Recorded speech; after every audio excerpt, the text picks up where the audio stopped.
Welcome, guys. We are going to be doing a Limbo review. Ooh. The playthrough we've done hasn't actually finished as of yet on the internet, but we actually played the game and we finished it. That was a couple of days back. Yeah, it a wasn't couple that of long days ago. back. Yeah, so Couple it's of still days. quite fresh in our minds. Yeah. So some of you might have gone on the blog and read the halfway review we did.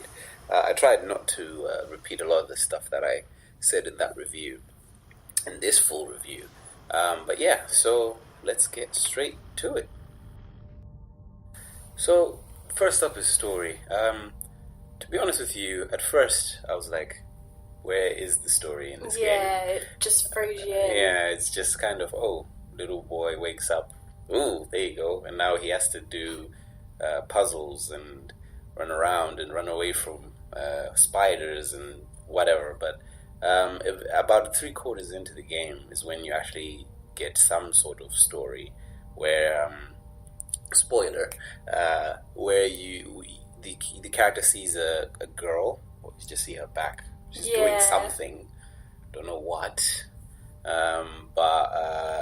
So you see her, and then, of course, the game being a troll, you kind of get close, and then something happens. But just you watch the playthrough, and you'll see it for yourself. But it became, for me personally, it became like a driving force from then on to try to find out more from the girl, about the girl. Well, I read up a bit. I read up after that the girl is actually, in fact, his sister. Oh. And it's his sister that he's looking for. Although it doesn't really specifically tell you that in the game, that's what I think the developers said, I think, in the end. Yeah. Oh, okay. Well, so, there you go. More information for you guys. I didn't even know that, but... Yeah, it doesn't... In the game, it doesn't really tell you No, it doesn't. No. I think that's probably a bit... I mean, the game has no speech anyway. Yeah. So it would be kind of... speech would feel out of place. But, I don't know... my only issue with the storyline was the fact that it is very vague, and I'd have liked a bit more, maybe clarity, because I'd have never known it was his sister. Yeah, you wouldn't even have known. And just some clarity, maybe if they'd have done a back bit, but after all, the game is, I think, more for the gameplay rather than for the storyline. The kind of storyline feels like it was kind of just added, but it works well, because I've seen some games that throw in a storyline just for the sake of it, and the storyline makes no sense, it's really crap, and it kind of destroys the game. Whereas this one's quite good because it gives you a slow build-up towards the story. Like, it's... You don't fully know what's going on, but stuff's happening, people are attacking you, and I think it, suits because of what limbo, the word, means anyway, being in limbo. It really... sort of, I think, in a way, the title gives away quite a bit about the story, and the fact that it's kind of almost like you're in an apocalyptic world, in a way, because of how everything is. You're being attacked by massive things, you're being attacked by stuff. So, although I might have liked a bit more clarity, I still enjoyed it for what it was, and I liked that, because that unknowing and that wanting to find out is something that kept, me engaged and wanting to know. Well, there you go, guys.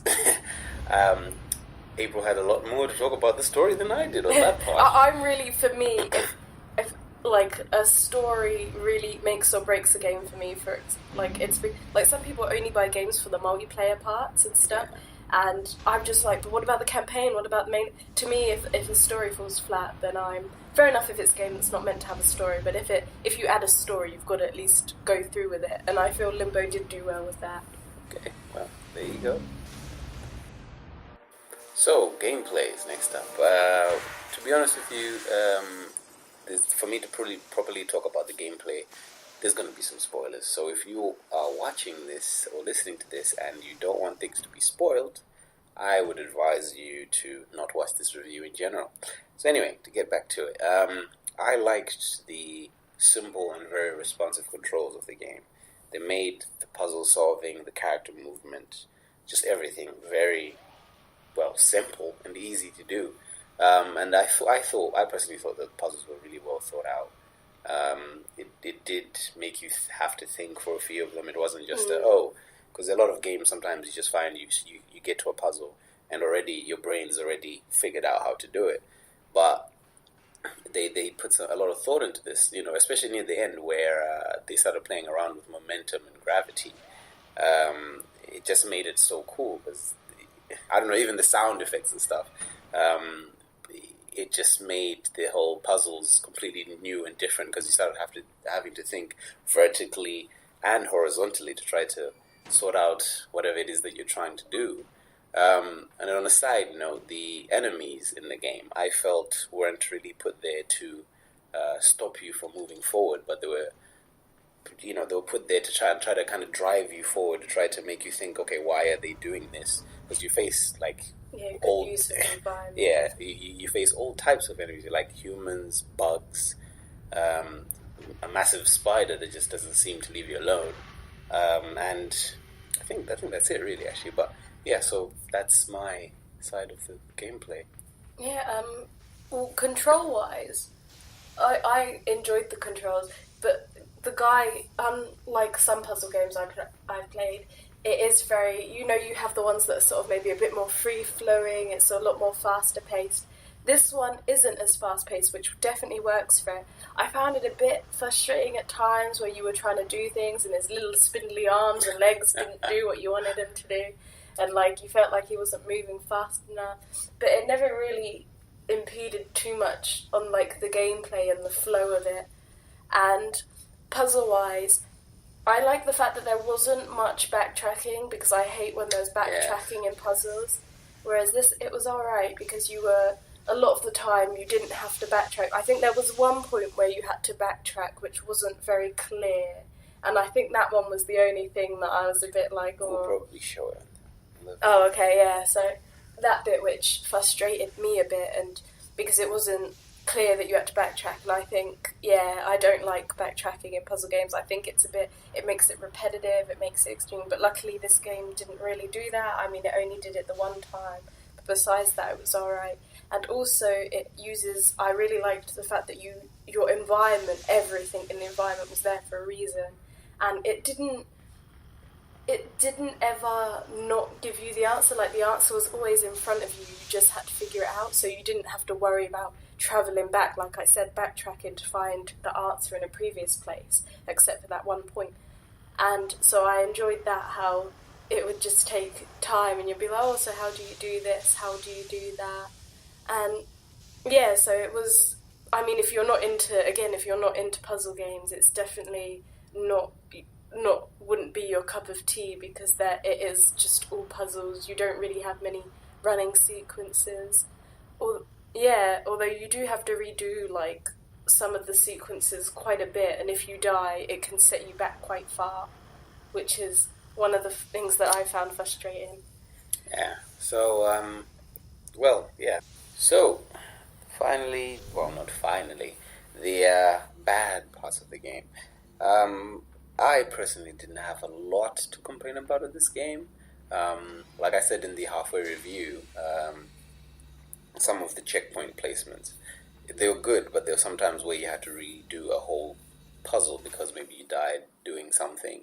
That was one issue I had. The other issue I had was, this was a game design choice made by the developers, but it was kind of annoying, where literally 2-foot water could just drown you. I don't know how tall the character is, but basically if it just gets over your eye line or your hair, that's it. Dude is drowned. It's over. It's not even gonna wait 2 seconds or whatever. He's gone. And that was, those are my two things that I would say did not like about the game. No, definitely. Yeah, the checkpoints, I agree. And in general, the movement, I found, to me, although I did like how it all was, and you definitely felt as a person, not very strong, but I did find it a bit clunky in places, I felt personally. It didn't flow as well as I'd have liked, but it didn't, like I said before, it didn't really impede too much on it. And yeah, again, maybe I'd have liked a bit more, maybe clarity at the ending. A bit more. I mean, I did love the ending as it was, though. It was very beautiful, it was very well done. And yeah, so that's that. I think now my only real big qualms with it. I think besides that, I was pretty happy happy with it.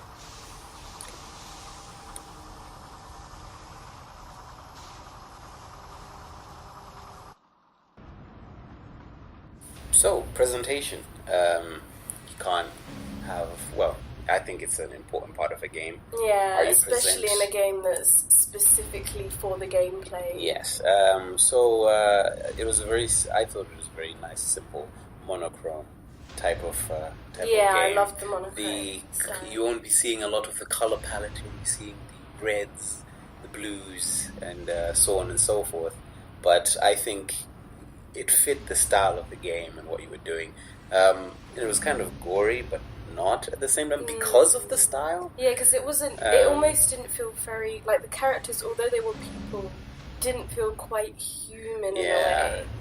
So yeah, it had an effective art style, I thought, and the way it did it, and because of that, the atmosphere of the game was quite creepy a lot of the times, because this game is not scary, but it's just kind of a bit creepy, and you don't really know what's going on, and because there's a lot of dark places, sometimes you don't know where you're going. There'll be an enemy or something waiting just to, pounce.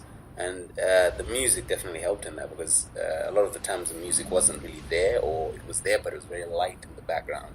But when it did come, a lot of the times it was very kind of loudish, try to give you some sort of audio warning to say, oh, there's something coming after you, or there's something there, type of thing. So yeah. No, yeah, definitely. And I liked, it was definitely say that I like the fact that they had a background as well, sort of like, although everything was sort of part of the background, there wasn't much differentiation between you and the background, which I actually thought worked well. Even though it made it very 2D, I thought it worked. But then there were times where in the background you would see in the faint distant, almost in the fog. Yeah. And I really like anything like this. It had a very gothic feel with the whole darkness, the very plain palette with just black and white. But it worked really well in the slight grey areas. I really liked that, and I thought it worked very well. And you never felt, because although everything was part of the background, it didn't feel like you didn't sort of miss things because it was in the background. I mean, maybe there were a few points where you didn't realise you could move things because it was part of the background, so that was one of the bad points. But overall, I think they did pretty well, because it made you really think that everything you can touch, everything in the background you can use. You don't have to worry about, different things within it, because you can just touch everything and move everything and try different things, because the background, well, just the front, because it's the background as well, you could pretty much just use as you wanted to and do what you wanted to, and you knew everything there was there for you to manipulate and to use in some way. So I thought it worked. I quite liked the simplicity. I liked the fact that it wasn't obvious enough for you to be like, okay, I need to move this. Like, it wasn't exactly a glowing object. Because a lot of times I was like, oh, I don't know what to do, but it was literally something just there. Yeah, just right in front of you. You just have to grab it and pull it. I was like, oh, right. So the actual movement, and so it pretty much, I like the fact that it really emphasised that everything is there for you to manipulate in a way, and you've just got to find the right use of everything to manipulate. So I really liked that. I liked the creepy atmosphere, the slow darkness. I know some people didn't really enjoy the style because it is very plain, but I think it worked well. And it kind of had a sort of nearly horror feel to it. It's not a horror game, but it has a nice sort of like kind of creepiness to it, which, like you said, the creepiness, and it works really well in this game. And the gore, there are some quite gory scenes, and the sound effects are really gory. By spiders. Yeah, and being crushed into pieces. Yeah. So the sounds, by gears. The sounds were horrible. But because it's not gory per se in what you see, I mean, you can see it, but if there was no sound effect, it probably wouldn't affect you as much. So it still makes you cringe, it makes you not want to die, but it's not so much that you're like, oh, so if you're like me and you're not a real huge fan of gore, I would say this is sort of like on the borderline. It's just about bearable, so you don't have to worry. Okay. So, not finally, the bad parts of the game. I personally didn't have a lot to complain about with this game. Like I said in the halfway review, some of the checkpoint placements, they were good, but there were sometimes where you had to redo a whole puzzle because maybe you died doing something. That was one issue I had. The other issue I had was this was a game design choice made by the developers, but it was kind of annoying where literally 2 foot water could just drown you. I don't know how tall the character is, but basically if it just gets over your eye line or your hair, that's it. Dude is drowned. It's over. It's not even gonna wait 2 seconds or whatever. He's gone. And that was those are my two things that I would say did not like about the game. No, definitely. Yeah, like the checkpoints, I agree. And in general, the movement I found, to me, although I did like how it all was, and you definitely felt like as a person, not very strong, but I did find it a bit clunky in places, I felt personally. Like it didn't flow as well as I'd have liked, but it didn't, like I said before, it didn't really impede too much on it. And yeah, again, maybe I'd have liked a bit more, maybe clarity at the ending of the ending, like a bit more. I mean, I did love the ending as it was, though. It was very beautiful, it was very well done.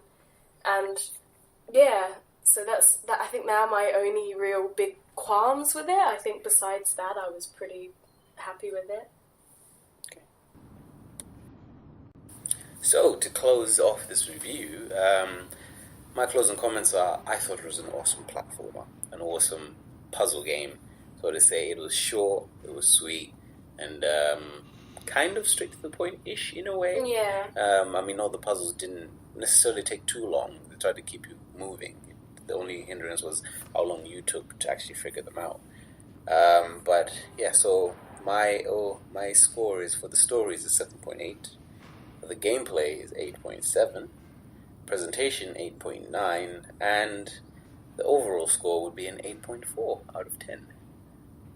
Okay, my last bit is overall, as you said, yep, definitely a great platformer. It's definitely very fun. It's very good for its genre. It's quite unique as well. I don't think I know many other puzzle games that do it exactly like this. Like, you can see hints of other games, but overall it works really well for what it is, and it's very unique. But what brings it down in my score is just that, for one, it's not repetitive in the fact that the puzzles are repetitive, but it's not a game that you could sit and play for hours and hours and hours on end. You would need a break. So in terms of enjoyment, it's very enjoyable, but it's not something like, there's some games I could sit in front and play for hours. This is not one of them. So to me, that brings it down a little bit in the fact that it does get a bit tedious at times and you need to take a break. So that's what brings my score down. But I'm still going to give it a nice healthy 8, because for what it is, for a puzzle game, it's definitely, I'd say, one of the top in its category, definitely. And because it is so straightforward, you don't have much backwards going, it's very straight to the point, as you said. Yeah, I'm going to give it an 8, but only thing bringing it down is definitely that not being, like, the enjoyment level and the story a little bit, yeah, so... Okay, so that's an 8.4 from me and an 8 from April. Hope you enjoyed the review, and see you next time. Bye-bye!